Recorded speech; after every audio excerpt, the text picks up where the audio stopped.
nuôi sạch sạch luôn bao nhiêu tàu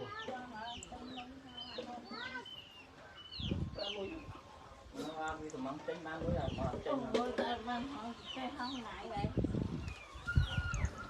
sao mà cứ ăn cho đúng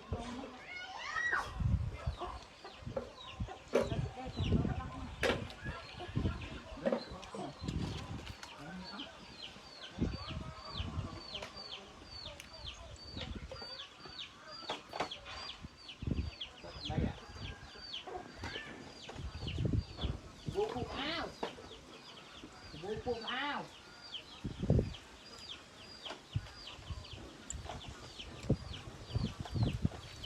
bay bay dễ đúng không mai đâu mai quên nhưng phải cho phải lắm bắt không được máu chơi cho chơi mà không